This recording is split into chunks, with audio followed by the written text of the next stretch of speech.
In the dark shadows, in the white cold, fearlessly we search for knowledge new and old. We drink the strong spirits and read the ancient tomes. The order of the Abracast. We are the brave and the bold.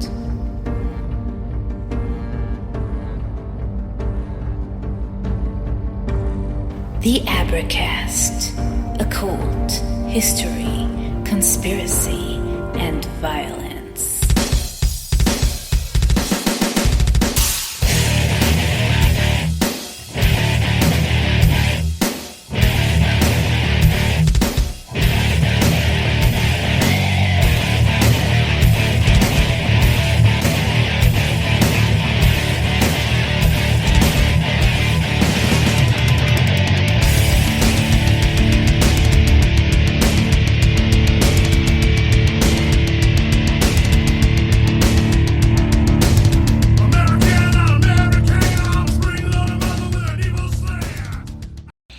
Hey, it's me. I'm your host, John Towers. This is the Abracast. So, looking back, I do feel like this show has kind of gotten us ready for a lot of things that's happening nowadays. We talked about, history. We spoke about, spiritual warfare. There's a lot of us out there nowadays that are thinking that we are in a culture war or war not against people with different ideologies, political, counterparts or opposite numbers, but we're actually in some sort of spiritual warfare with, demons and so forth. I just read a great book by Jonathan Cahn called The Return of the Gods, and has me thinking a lot about specifically that sort of side of it, but then there are some things that have totally blindsided us. They're just happening so quickly. We haven't really talked about like this transgender thing, which I definitely think is something that's going on and has its link to this decline of Western civilization that we're talking about. And the other thing that really is taken off right under our noses has been this AI business. So that's what we're doing tonight is we're playing catch up. We're going to play catch up and try to get on top of this AI, all this AI business. So before we get started, I do want to say thank you for tuning in. Welcome aboard. And I do have my weapon of mass distraction here. It's a formula perfected over time, and it's mixed up to perfection and poured for ice here in my vessel of the art. So let's get this party started off in the correct manner.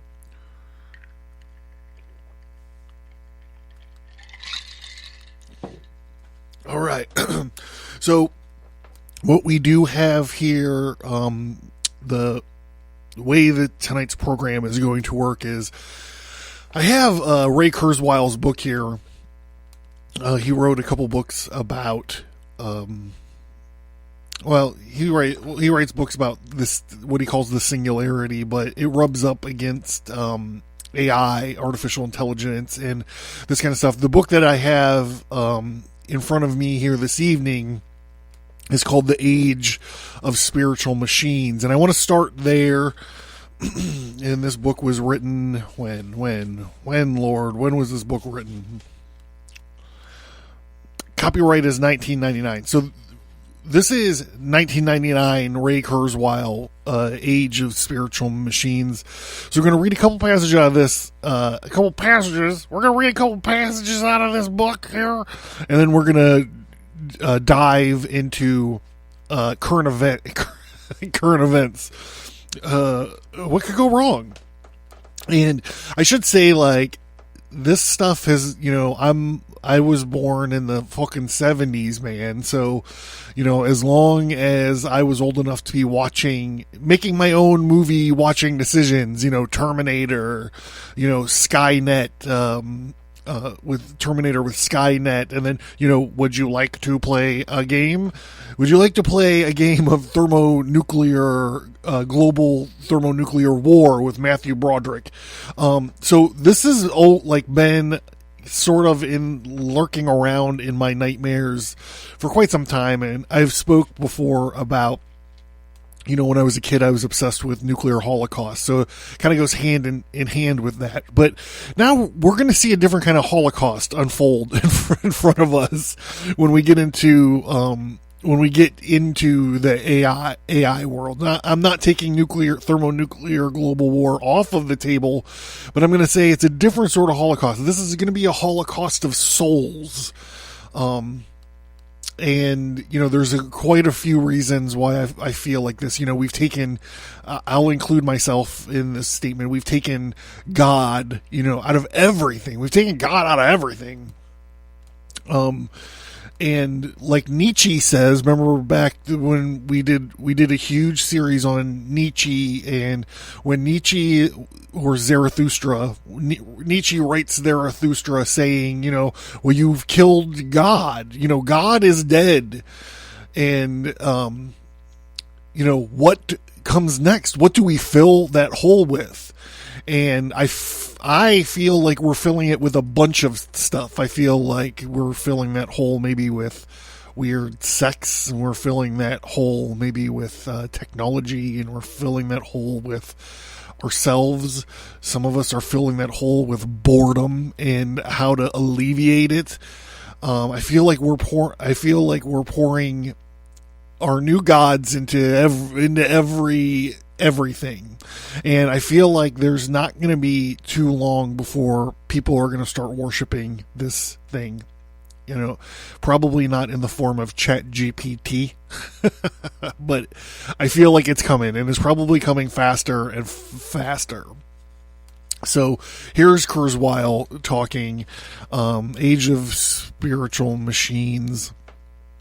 In the 80s, we saw early commercialization of artificial intelligence with a wave of new AI computers forming and going public. Unfortunately, many made the mistake of concentrating on a powerful but inherently inefficient interpretive language called Lisp, L-I-S-P.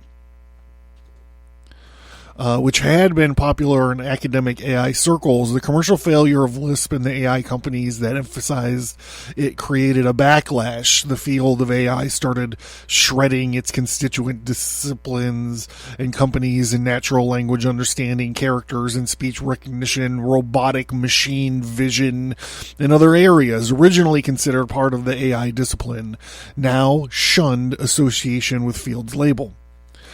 Machines with sharply focused intelligences nonetheless became increasingly pervasive. In the 90s, we saw an infiltration of our financial institutions by systems using powerful statistical and adaptive techniques. Not only were the stock, bond, currency, commodity, and other markets managed and maintained by computerized networks, but the majority of buy and sell decisions were initiated by software programs that contain increasingly sophisticated models of their markets. In 87, stock market crash was blamed in large measure to the rapid interaction of trading programs. Trends that otherwise would have taken weeks to manifest themselves developed in minutes. Suitable modifications to these algorithms have managed to avoid a repeat performance. Since the 1990s, the electrocardiogram, the EKG, has come complete with computers' own diagnosis of one's cardiac health. Intelligent image processing programs enable doctors to peer deep into our bodies and our brains, and computerized bioengineering technologies enable drugs to be designed on biochemical simulators. The disabled have been particularly fortunate beneficiaries of the age of intelligent machines. Reading machines have been reading to the blind and the dyslexic person since 1970s. The speech recognition and robotic devices have been assisting hands-disabled individuals since the 1980s. Perhaps the most dramatic public display of the changing values of the age of knowledge took place in the military. We saw the first effective example, an increasingly dominant role of machine intelligence in the Gulf War of 1991. The cornerstones of military power from the beginning of recorded history through most of the 20th century. Geography, manpower, firepower, the battle station defenses have been largely replaced by the intelligence of software and electronics. Intelligent scanning by unsafe airborne vehicles, weapons finding their way to destinations through machine visions and pattern recognition, intelligent communications, encoding protocol, and other manifestations of the information age have transformed the nature of war. With increasingly important role of intelligent machines in all phases of our lives, military, medical, economic, financial, political, it's odd to keep reading articles with titles such as "Whatever Happened to Artificial Intelligence?" This phenomenon that Turing had predicted, that machine intelligence would become so pervasive and so comfortable and so well integrated into our information-based economy that people would fail to even notice it. So that's kind of the unspoken thing with ChatGPT, is it's designed to fool you. And I think that I'm going to talk about that later when we get into the current events, and we're going to specifically talk about what it's going to do to the job market. But it's designed to fool you. It reminds me of people who walk in the rainforest and ask, where are all these species that are supposed to live here, when there are several dozens of species of ant alone within 50 feet of them. Our many species of machine intelligence have woven themselves so seamlessly into our modern rainforests that they are all but invisible.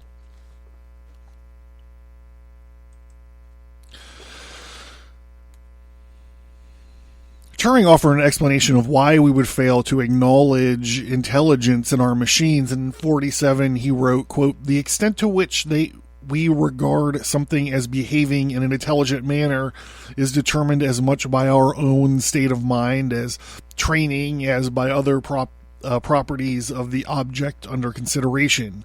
If we are able to explain and predict its behavior, we have little temptation to imagine intelligence. With the same object, therefore, it is possible that one man would consider it intelligent and the other would not. The second man would have found out the rules of its behavior." I'm also reminded of Ellen Rich's definition of artificial intelligence as the study of how to make computers do things at which at the moment people are better. It is our fate as artificial intelligent researchers never to reach the carrot dangling in front of us. Artificial intelligence is inherently defined as the pursuit of difficult computing science problems that have yet to be solved.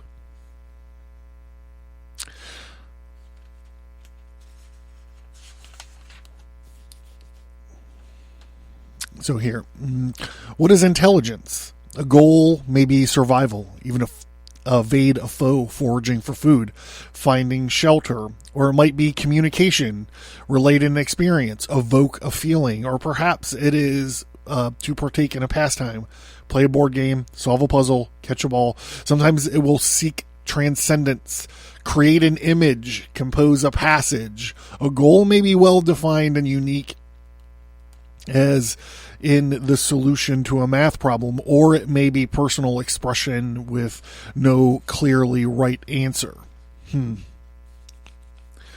My view is that intelligence is the ability to use optimally limited resources, including time, to achieve such goals. There is a plethora of other definitions. One of my favorite is by R.W. Young, who defines intelligence as that faculty of mind by which order is perceived in a situation previously considered disordered. For this definition, we will find the paradigms discussed below quite apropos. Intelligence rapidly creates a satisfying, sometimes surprising plans that meet an array of constraints. The products of intelligence may be clever, ingenious, insightful, or elegant. Sometimes as in the case of Turing's solution to crack the Enigma code, and intelligent solution exhibits all of these qualities. Modest tricks may accidentally produce an intelligent answer from time to time. The true intelligent process that reliably creates intelligent solutions inherently goes beyond a mere recipe. Clearly, no simple formula can emulate the most powerful phenomenon in the universe, the complex and mysterious process of intelligence.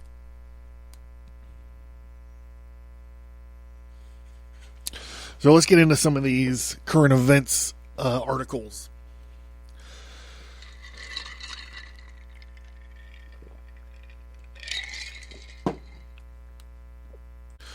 Hollywood, written by AI. By any standard, John August is a successful screenwriter. He's written such films as Big Fish, Charlie's Angels, and Go.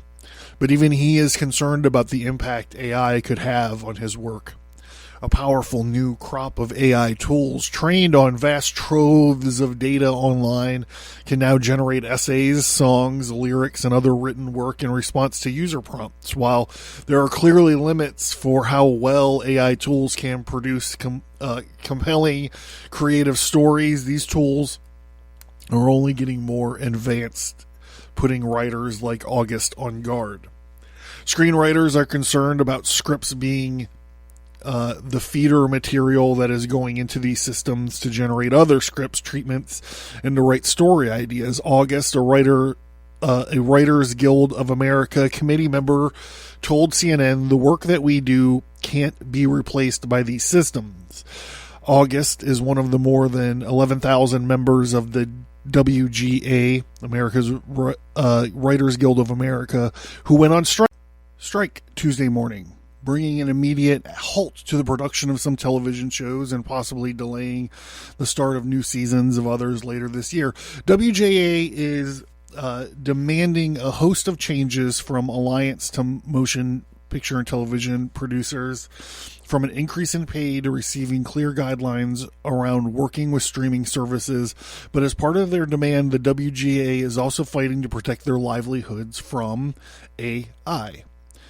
In a proposal published on WGA's website this week, the labor union said AI should be regulated so it can't write or rewrite literary material, can't be used as source material, and that writers' works can't be used to train AI. August said the AI demand was one of the last things added to WGA list, but it's clearly an issue writers are concerned about and need to address now rather than when their contract is up again in 3 years. By then, he said, it may be too late. Yes, he's fucking right. It's going to be too late. WGA said the proposal was rejected by AMPTP, which countered by offering annual meetings to discuss advancements in the technology. August said their response shows that they want to keep their options open. In a document sent to CNN responding to some WGA's asks, AMPTP said that it values the work of creatives, and their best stories are original, insightful, and often come from people's own experiences. What movies are they watching? What movies are original and insightful in the last 10 years? AI raises hard, important creative and legal questions for everyone, it wrote. The writers want to be able to use this technology as part of their creative process without changing how credits are determined, which is complicated given AI material can't be copyrighted. So it's something that requires a lot more discussion, which we've committed to doing. It added that if the current WGA agreement defines a writer as a person and said AI-generated material would not be eligible for writing credits. I'm going to skip ahead here. Goldman Sachs economists estimate that as many as 300 million full-time jobs globally would be automated in some way by the newest wave of AI. White collar workers, including those administrative and legal roles, are expected to be the most effective. And the impact may hit sooner than some think. IBM CEO recently suggested AI could eliminate the need for thousands of jobs at his company alone in the next 5 years. David Gunkel, a professor at the Department of Communications in Northern Illinois University who tracks AI in the media and entertainment, said screenwriters want clear guidelines around AI because they can see the writing on the wall. AI is already displacing human labor in many other areas of content creation, copywriting, journalism, SEO, writing, and so on. The WGA is simply trying to get out in front of it and to protect their members against it. Technological unemployment, it's called. While the film and TV writers in Hollywood may currently be leading the charge, professionals in other industries will almost certainly be paying attention. There are certain other industries that need to be paying close attention to this space, said Rowan Curran in an analysis in Forrester's research who focuses on AI. He noted that digital artists, musicians, engineers, real estate professionals, and customer service workers will feel the impact of generative AI. Now, the reason they're saying customer service workers is because we're training this thing to chat with you and to fool you into thinking that it's a person, right? So when you call a customer service line, instead of for a representative, press 0, all that's going to be gone. All of that. If you want to speak to someone about X, press 1. If you want to speak to someone about B, press 2. That's all going to be gone. Your phone's going to ring, and then some robot's going to pick up the phone that sounds like a dude, and it's going to be like, hey, listen, you're talking to Chad on a recorded line for quality and training purposes, and what can I do? Can I start by getting your name? And what can I do for you? And what's your issue? And it's going to roll right along. So I have sort of a story about this where in the pharmaceutical world, you call and you go through, if you're trying to check up on medicine for yourself, say, or if you're trying to check up on medicine for a client of yours or a patient or whatever, you have to go through like credentialing. You have to provide a certain number of personal information about the person that you're calling on before you can get any information. And then sometimes drug companies or pharmacies or whatever won't give you information if you're a third party. So I know that there are AIs that are rolled out already for these companies that somehow get past third partying. They're so good at gabbing, it will get past being third partied. So and my thing is like, what if the person the AI is talking to is also an AI? So they're like, oh, I recognize the line of bullshit this thing's running on me here. Let me help out my bro. So in the real estate market, what they're talking about BPOs or appraisals, drive-by appraisals. They're talking about generating settlement statements based on the information that you plug into the system. It's going to wind up doing all the math. It might be talking about calling and scheduling notaries to do closings, all of this kind of stuff. If you pick up a phone to talk to someone for your job, you should be keeping an eye on this. Not just content creators and workers. It's funny because, so if you've been listening to the show for a long time or whatever, you know that I'm an artist. And honestly, I would look at Instagram and I would see these filters and these whatnots, generated art that's coming out. And I'm like, what's even the fucking point? What's even the point? And the idea is like, they don't have to program the machine to draw like me. if they just show it enough of my material, it could figure it out. Like, like what's even the point? And this is Frank Herbert warned us of this, like, sort of, in a way. That's why that's why the one of the rules in the Dune universe is thou shalt not create a machine in the likeness of a man's mind, because it's gonna get us in fucking trouble. Anyhow, enough blah blah, enough Dune. I could go on forever about Dune. I could gush and gush about Dune. So AI in film and television.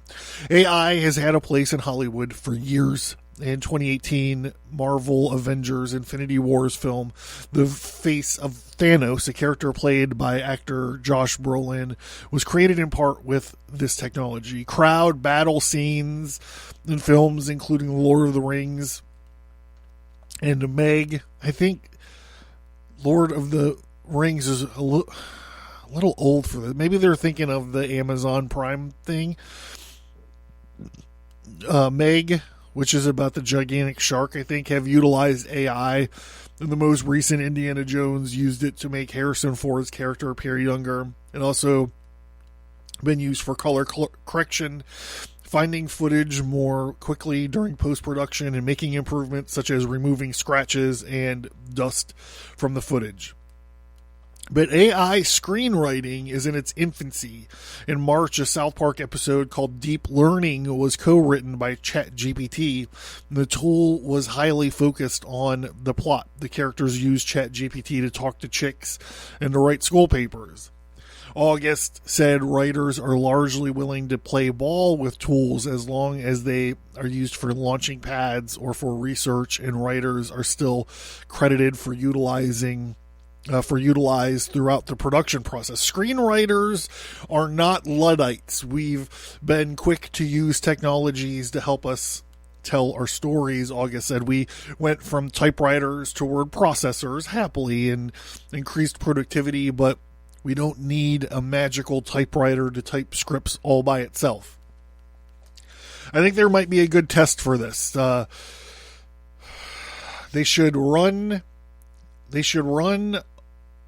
the first 3 Star Wars movies and the next 3 Star Wars movies through an AI, and then tell it to write a sequel trilogy and see what happens.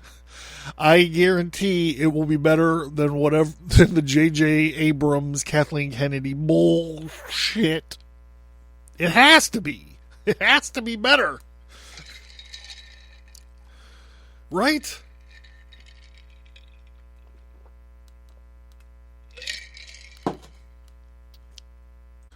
I ultimately think that by including AI in these listed demands, these guys are shooting themselves in the feet. All of their feet. They're shooting themselves in all of their feet. Because some producer somewhere, they've already done it. They've had to have like, okay, well, I'm out a bunch of writers. I don't want to miss any production time. Let's see what ChatGPT can come up with. I think they're speeding their own apocalypse along. And they talk about this here. For example, one could prompt ChatGPT to generate a zombie apocalypse drama in the style of David Mamet. I don't know who that is.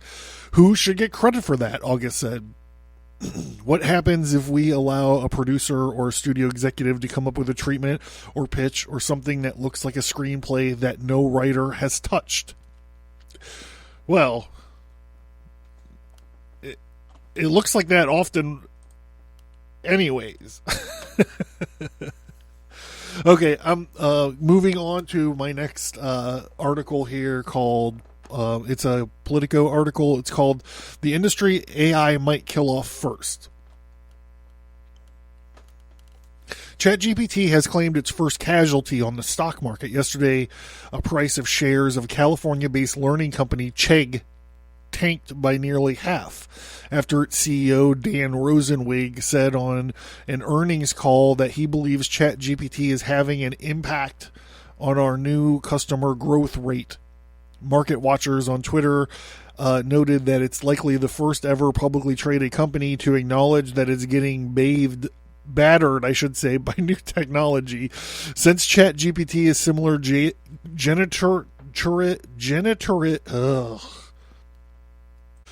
generative AI tools first captured the public's imagination last year, there's been rabid speculations that the potential to revolutionize the economy. ChatGPT has already destroyed the once robust industry of Kenyans writing college students' essays for them.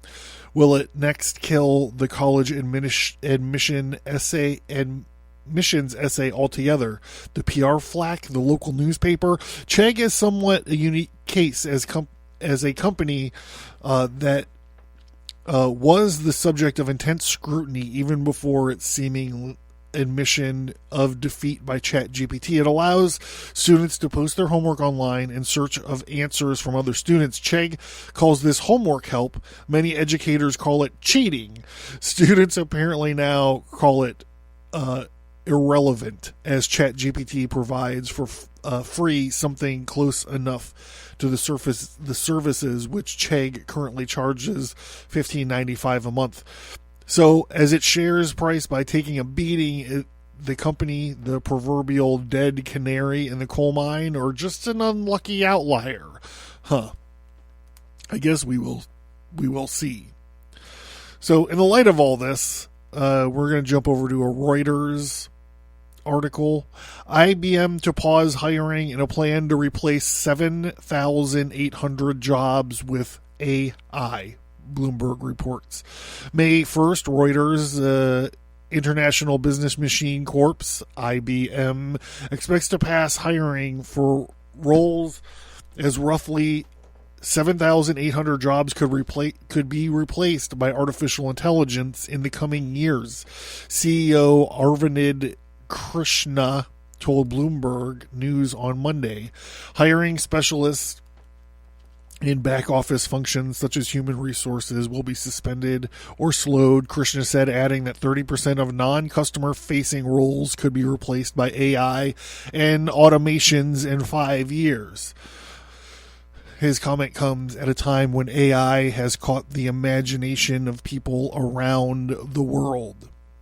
After the launch of Microsoft Corp-backed MSFT.O, OpenAI's viral chatbot ChatGPT in November of last year, the reduction could include not replacing roles vacated by attrition, the PC makers told the publications. IBM did not immediately respond to Reuters for comment. Do we get it? Scary world we're living in out there.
All right. Hey, I'm sorry for the choppy in and out here. I'm having some technical problems, so I do apologize for that. We'll work on it before next episode. So we're going to move over to Axios. An AI expert warns of looming catastrophes. The godfather of AI quit Google and joined a growing chorus of experts warning that the rush to deploy artificial intelligence could lead to disaster. Why it matters. When some of the smartest people building a technology warn that it could turn on humans, shred our institutions, it's worth listening.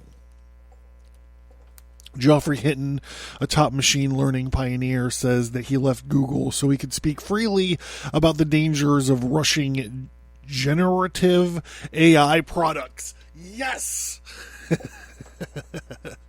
It's not hard to see how you can prevent the bad actors from using it for bad things, Hinton 75 told the New York Times. So up until this point, really all we've talked about is what it's going to do to the job market, potentially. Potentially what it could do to the job market. I think with the way that we innovate using technology is it's going to be way worse than even we can see from right here, right now.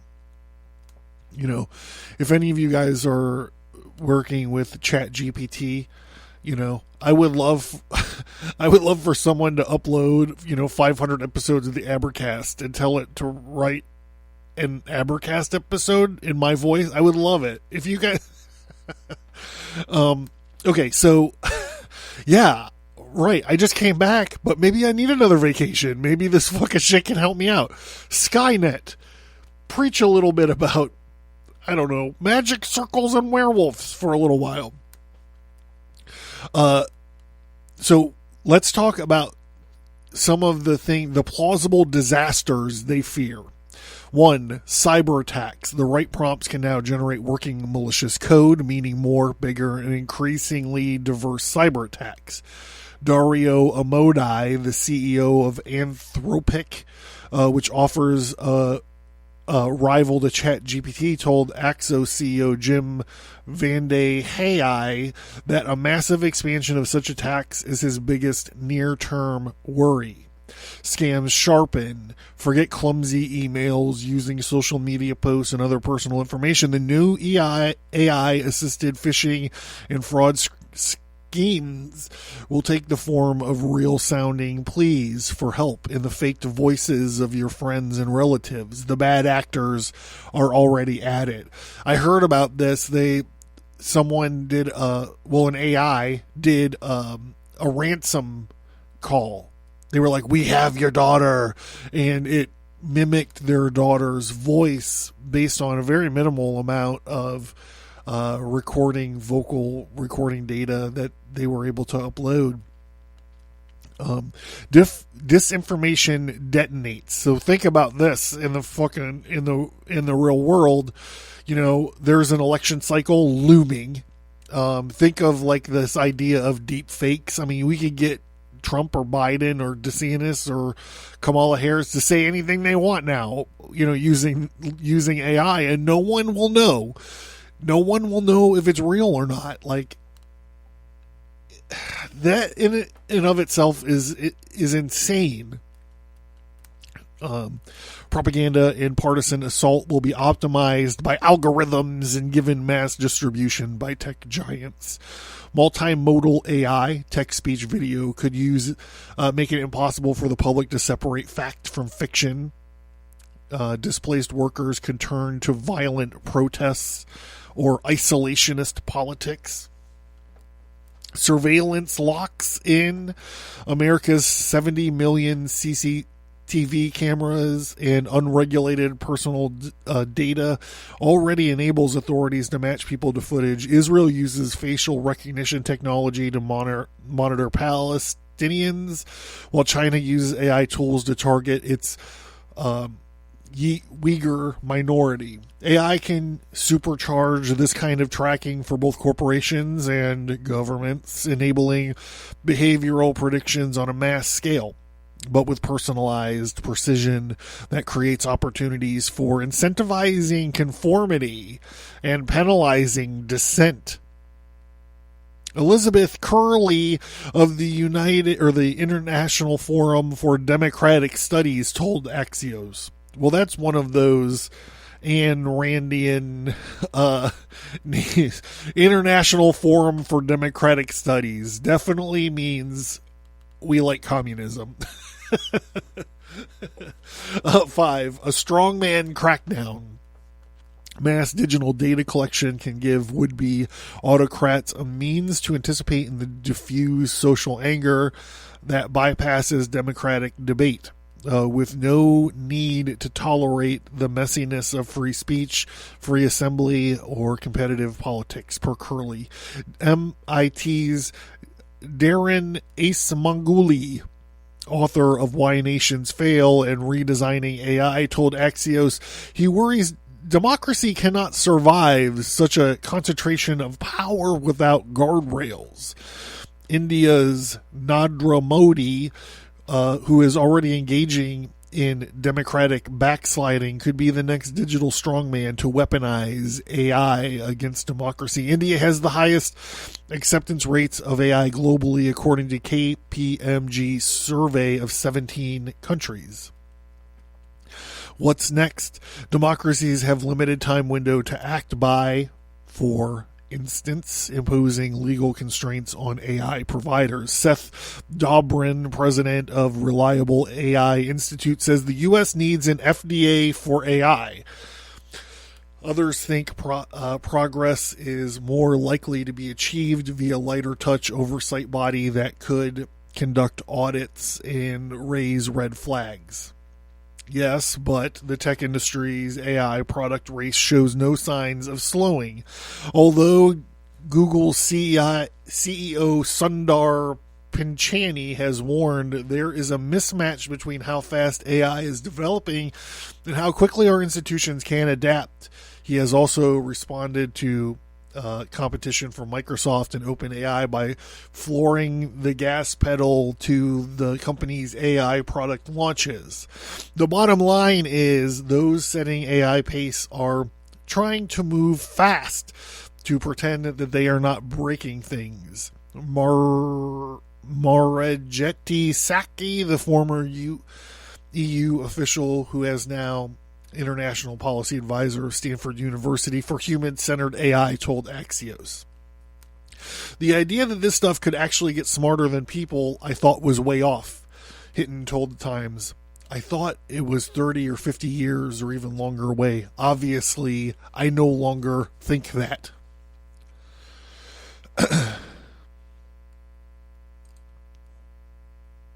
So here is a more in-depth article regarding Hinton. Why the godfather of AI decided he had to blow the whistle on the technology. Geoffrey Hinton, also known as the godfather of AI, decided he had to blow the whistle on technology he helped develop after worrying about how smart it was becoming. He told CNN Tuesday, "I'm just a scientist who suddenly realized that these things are getting smarter than us," Hinton told CNN's Jake Tapper in an interview.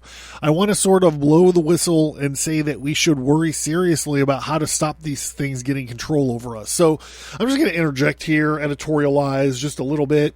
It's not going to happen. It's not going to happen. No one is going to pump the brakes on this. Yes, I do know that the Joe Biden administration said, we're going to regulate AI. And then, I was like, well, hold on. Maybe this is the answer.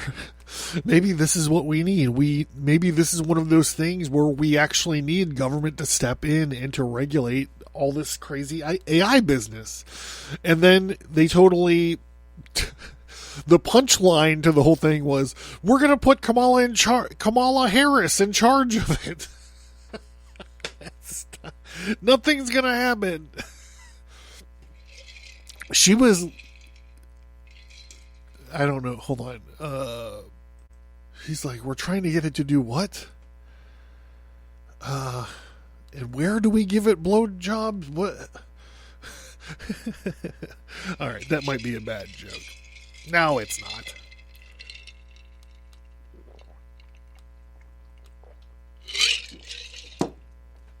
Let me call Montel. Hinton pioneering work on neural networks shaped artificial intelligence system powering many of today's products. On Monday, he made the headlines for leaving his role at Google, where he had worked for a decade, in order to speak openly about his growing concerns around this technology. In an interview Monday with the New York Times, which was the first to report his move, Hinton had said that he was concerned about AI's potential to eliminate jobs. Check. We already talked about that. Create a world where many will not be able to know what's true anymore. Check. We talked about that. And he also pointed to the stunning pace of advancement far beyond what he and others had anticipated. Check. If it gets to be much smarter than us, it will be very good at manipulation, because it will have learned that from us. There are very few examples of a more intelligent thing being controlled by a less intelligent thing, Hinton told Tapper on Tuesday. Ha!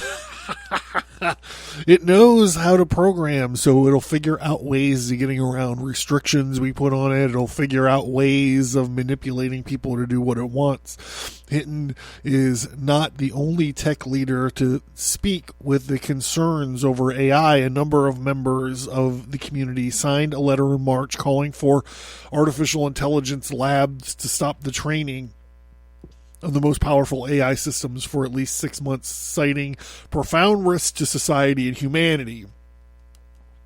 These guys have proved over and over again, these tech guys, that they don't care. Remember a few years ago when we were doing our big tech episodes and we were talking about the dude, like at one of the developers at Facebook, that was like, hey, I really wish I could apologize for all this. You know, we really fucked all your kids up bad. Oh, I forgot to add on. This is why they're never going to stop. We're not going to stop. We're not going to regulate. We're not going to do a 30-day break, because China is either where we are or slightly in front of us on this. And it's a race. It's who's going to get there the fastest is going to win. And I mean, just take a look around at our track record, guys. We haven't been winning a lot. We've been losing a lot of shit lately. A letter published by the Future of Life Institute, a nonprofit backed by Elon Musk, came just 2 weeks after the open AI announcement. GPT-4, an even more powerful version of the technology that powers the viral chatbot ChatGPT.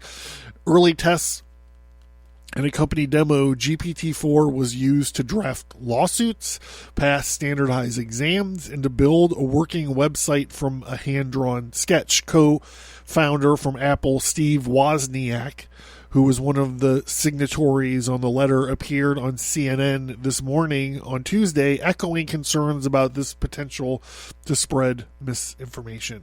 Tricking is going to be a lot easier for those who want to trick you, Wozniak told CNN. We're not really making any changes in that regard. We're just assuming that the laws we have will take care of it. Wozniak also said, some type of regulation is probably needed. Hinton, for his part, told CNN he did not sign the petition. I don't think we can stop the progress, he said. I did not sign the petition saying that we should stop working on AI, because if people in America stop, people in China won't. And he confessed to not having a clear answer for what to do. It's not clear to me that we could solve this problem, Hinton told Tapper. I believe we should put a big effort into thinking about ways to solve this problem. I don't have a solution at the present. Well, taking a step back, taking a deep breath, and putting Kamala Harris in charge of our response seems to be a bad idea. Just look at the border. She's in charge there too. So, Snapchat has its own AI chatbot. I don't know this. I'm not a child. I don't think I've never used a Snapchat. I think it's that sex thing, right? Like you take dirty pictures and it'll erase it after half an hour or something. I think that's it. Anyhow, Snapchat's new AI bot is already raising alarm among teens and parents. So let's get into this nonsense. Less than a few hours after Snapchat rolled out its AI chatbot to all users last week, Lindsay Lee, a mother of East Prairie, Missouri, told her 13-year-old daughter to stay away from the feature. It's a temporary solution until I know more about it and can set some healthy boundaries and guidelines, says Lee, who worked at the software company. She worries about how my AI presents itself to young users like her daughter on Snapchat. The feature is powered by the viral AI chatbot ChatGPT. Like the ChatGPT, it can offer recommendations, answer questions, and converse with users, but Snapchat's version has some key differences. Users can customize the chatbot's name, design a custom Bitmoji avatar. God damn it, I'm so glad. I'm so glad I'm more than halfway over. You know what I mean? Okay, they can design a custom Bitmoji avatar and bring it into conversations with friends. The net effect is that the conversing with Snapchat's chatbot may feel less transactional than visiting ChatGPT's website. It also may be less clear you're talking to a computer. I don't think I'm prepared to know how to teach my kid how to emotionally separate humans and machines when they essentially look for the same from her point of view, Lee said. I just think that there is a really clear line that Snapchat is crossing. The new tool is facing backlash not only from parents but also from some Snapchat users who are bombarding the app with bad reviews in the App Store and criticisms on social media over privacy concerns. Quote, creepy, unquote, exchanges and an inability to remove the feature from their chat feed unless they pay for a premium subscription. Well, that is some crazy shit. You get the super smart AI chatbot unless you pay for us to remove it. You got red flags all over the field on this one. While some may find it valuable in the tool, the mixed reactions hint at the risk companies face in rolling out new generative, yes, bam, AI technology to their products, and particularly in products like Snapchat, whose users skew young. Yeah, hey, we got a handy new AI robot that will groom your kids for you. Step right up. Download it. It's free. You'll love it. Snapchat was an early launch partner with OpenAI, open up access with ChatGPT to third-party businesses, with many more expected to follow. Almost overnight, Snapchat has forced some families and lawmakers to reckon with questions that may have seemed theoretical only months ago. In a letter, the CEOs of Snap and other tech companies last month, weeks after My AI was released to Snap subscription customers, Democratic Senator Michael Bennet raised concerns about the interactions with the chatbot having with younger users. In particular, he cited reports that it can provide kids with suggestions for how to lie to their parents. I also want to know what sex talk it's having. I want to know if it's skewing towards all this trans business that we hear so much about nowadays. Hey, Jimmy, I'm your Bitmoji avatar. Do you like gladiator movies, Timmy? These examples would be disturbing for any social media platform. They're especially troubling for Snapchat, which almost 60% of American teenagers use, Bennett wrote. Although Snap concedes My AI is experimental, it is nevertheless rushed to enroll American kids and adolescents into its social experiment. In a blog post last week, the company said, My AI is far from perfect, but we've made a lot of progress.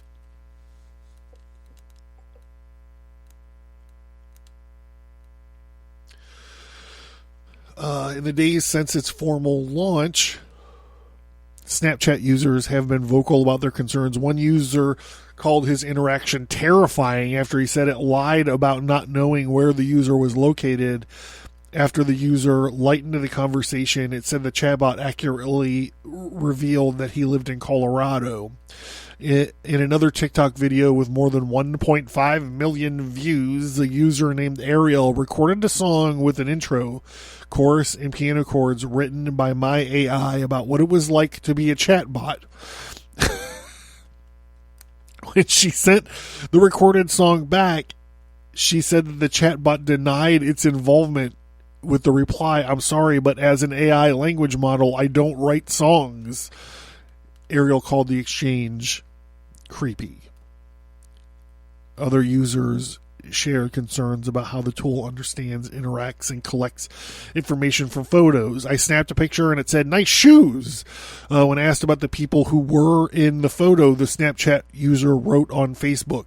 Snapchat told CNN it continues to improve my AI based on community feedback, and it's working to establish more guardrails to keep its users safe. The company also said that similar to its other tools, users don't have to interact with my AI if they don't want to. It is not possible to remove my AI from chat feeds. However, unless a user subscribes to its monthly premium service, Snapchat Plus. Some teens say that they have opted to pay the $3.99 Snapchat Plus fee to turn off the tool before promptly canceling the service. But not all users dislike this feature. One user wrote on Facebook that it's been asking my AI for homework help. It gets all of the questions right. Another noted that she leaned in for comfort and advice. I love my little pocket bestie. Ugh, these kids are so fucked. More and more, I know that I've said this before and people find it nihilistic, but I thank God I do not have kids. I thank God my wife and I do not have kids. You can change the Bitmoji avatar for it, and surprisingly, it offers really great advice for some real life situations. ... I love the support it gives. In early reckoning, turn it off. If you have kids, turn this fucking thing off. An early reckoning over how teens use chatbots. ChatGPT, which is trained on vast troves of data online, has previously come under fire for spreading inaccurate information, responding to users in ways that they might find inappropriate, and enabling students to cheat. But Snapchat's integrations of the tools risk highlighting some of these issues and adding new ones.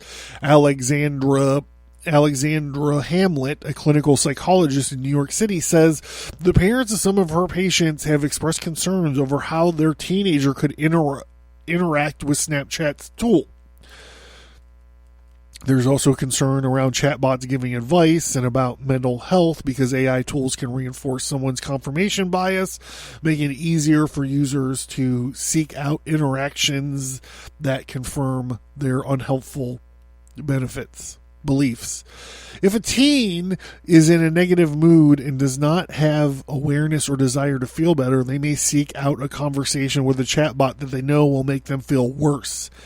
She said over time, having interactions like these can erode a teen's sense of worth. Despite their knowledge that they are really talking to a bot in an emotional state of mind, it becomes less possible for the individual to consider this type of logic. For now, the onus is on the parents to start meaningful conversations with their teens about their best practices for communicating with AIs, especially if the tools start to show up in more popular apps and services. Sinead Bovell, the founder of Way, a startup that helps prepare youth for future with advanced technologies, said the parents need to make it very clear that chatbots are not your friends. They're also not your therapist or your trusted advisor, or anyone interacting with them needs to be very cautious, especially teenagers who may be more susceptible to believing what they say, she said. parents should be talking to their kids now about how they shouldn't share anything personal with a chat bot that they wouldn't with a friend, even though a user design perspective, the chatbot exists in the same corner of Snapchat. She added the future regulation that would require companies to abide by specific protocols also need to keep up with the rapid pace of AI advancement. So in closing, my closing argument here would be, we're all fucked. People are going to be worshiping this thing. It's going to be doing damage to your children in ways that we won't even be able to quantify for 25 years. If you're letting your kids fuck around with these things, I don't know what to tell you to absolve you from whatever the problem is going to be. Remember back in the day when we were talking about how Facebook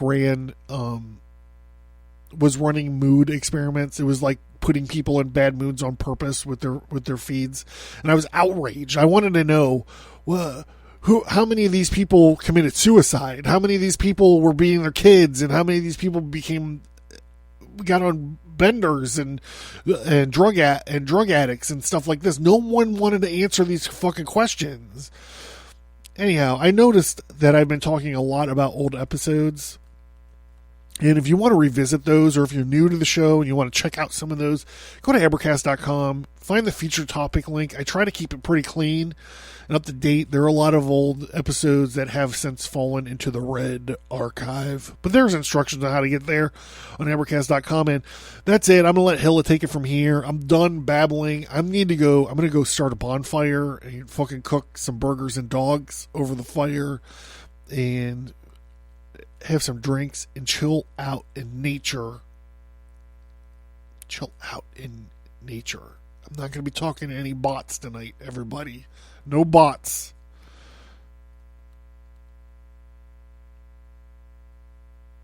I love you. See you soon.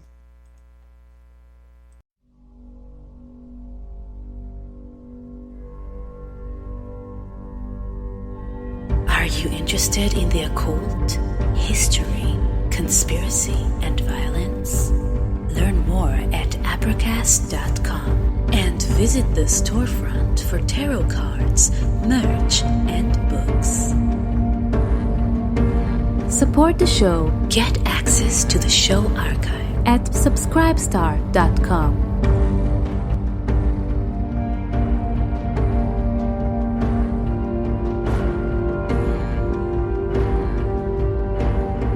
Thank you for listening to this episode. Send an email or visit us on social media to let us know what you think about this topic. And please remember to leave a 5-star rate and review.